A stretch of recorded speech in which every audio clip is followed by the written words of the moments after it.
যখনই তাড়াহুড়ো করবো সেই কাজটাই হতে দেরি হয়। হ্যালো, তো এখন থেকেই শুরু করলাম আমার এই ছোট্ট ভিডিওটা। আজকে মিঠি স্কুল বেরিয়েছে, আর আজকে যেহেতু দেরি হয়েছে বলতে ওর মামার একটু আসতে দেরি হয়েছে বাজার থেকে। আমি অলরেডি আলু দিয়ে টমেটো দিয়ে ঝোলটা করেই রেখেছি, শুধু মাছ নিয়ে এলে মাছটা ভেজে আবার একবার ঝোল দিয়ে ফুটিয়ে নেবো। কিন্তু এতটাই দেরি হয়েছে, মিঠি তো ঝোল দিয়ে ভাত খেতে বসে গেছে, আর এদিকে কড়াই মাছ তুলেছি। আজকেই দেখো মাছটা ভাজতেই দেরি হচ্ছে, যেন মনে হয় মাছের গায়ে তাপই লাগছে না। তবু হাই ফ্লেমে দিয়ে রেখেছি, তবুও তাপ লাগছে না। আর এদিকে মোটেই মাছটা ভাজা হচ্ছে না। এটাই বাস্তব, যে এই দিন তাড়াহুড়ো করবে সেই দিন হতে দেরি হবে, আর সেই দিনই দেখবে মিঠিও ঝোল ভাত দিয়ে টপ ভাত খেয়ে নেবে। মিঠি বারবার বলছে আমি ঝোল দিয়ে ভাত খেয়ে নিচ্ছি, মাছ ভাজা পরে এসে খাবো। সেটা হয় কখনো? শুধু ঝোল দিয়ে ভাত খেয়ে চলে যাবে বেচারাটা, আবার কালকে নিরামিষ। তাই আমিও চাই না মিঠি মাছ না খেয়ে চলে যায়। আর খুন্তিও সাথ দিচ্ছে না মোটেই, যেন খুন্তি মানে যেই দিন দেখবে তাড়াহুড়ো করবে সেদিন সব কাজটাই ঢিলে হবে। খুন্তিও দেখি সাথ দিচ্ছে না, সেই খুন্তি দিকে দেখি বারবার মাছ পড়ে যাচ্ছে। তো কোনো ক্রমে কষ্ট করে মাছটাকে তুললাম, দেখতে পাচ্ছ খুন্তিও সাথ দিচ্ছে না। মানে বলে না যে এই দিন লাখ খারাপ হয় সব দিক দিয়ে হয়, ঠিক সেম। তো মিষ্টি তো ভাত খাওয়া গেছে, ও কিছুতেই মাছ ভাজা খাবে না, ওকে জোর করে মাছটা ভাজা খাইয়েছি।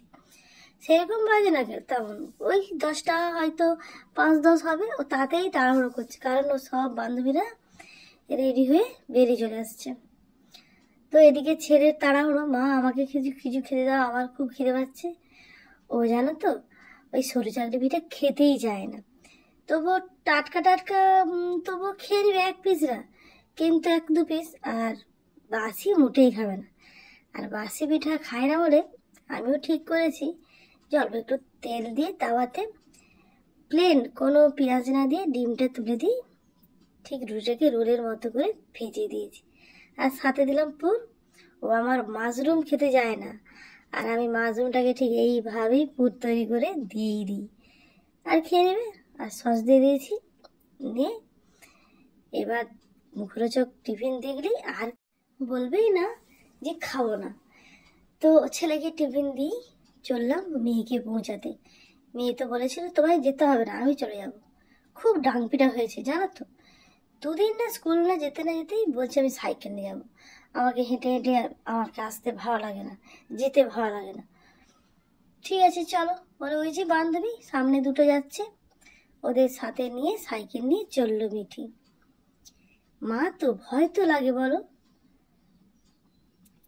তবু ছাড়তে হয়। ওই দেখো রোডে কিরকম ভিড় হয়েছে বলো তো, এই সময়টা একটু রোডে ভিড় হয়। তো সিভিক পুলিশগুলো খুব সুন্দর করে ওদেরকে পারাপার করে দেয়। আজ তো নিজে চোখেই দেখলাম। সেদিন মিঠিও বলেছিল জানো মা, আমাদেরকে সিভিক পুলিশগুলো খুব সুন্দর করে পারাপার করে দেয়। ও একা একা চলে আসছিল না, আমি বলি কি রে রোড পেরিয়ে চলে এলি আর আমার জন্য দাঁড়ালি না? বলছি কেন? ওই যে পুলিশগুলো থাকে আমাদেরকে তো খুব সুন্দর করে পারাপার করে দিয়েছে, তাই চলে এলাম। যাক একটু শুনে শান্তি পেলাম। তারপর আবার ওকে ওখানে দিয়ে এসে আমি একটু বড়ি দেওয়া শুরু করলাম। ঠান্ডা পড়েছে, বড়ি না দিলে হয়? বাবা কবে থেকেই বলছে কি রে এবারে বড়ি দিবি না? আমি বললাম এখনো ভালোভাবে রোদই হয়নি, শুধু মেঘলা। যাই হোক এখন বেশ ঠান্ডাটাও পড়েছে আর রোদটাও মনে হচ্ছে, সেই দেখে বড়ি দেওয়া শুরু করলাম। তো দেখতে পাচ্ছ আজকে কিন্তু জমিয়ে ঠান্ডা পড়বে। ওই দেখো গাছের পাতাগুলো কেউ নড়ছে, ভীষণ কিন্তু হাওয়া দিচ্ছে। পার ডে অল্প অল্প বড়ি দিয়ে রাখি, কারণ একদিনে চাপটা যাতে না হয়।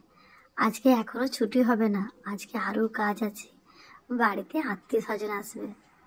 তারপর কি হলো বলো তো, একেবারে রাত্রিতে চলে এলাম।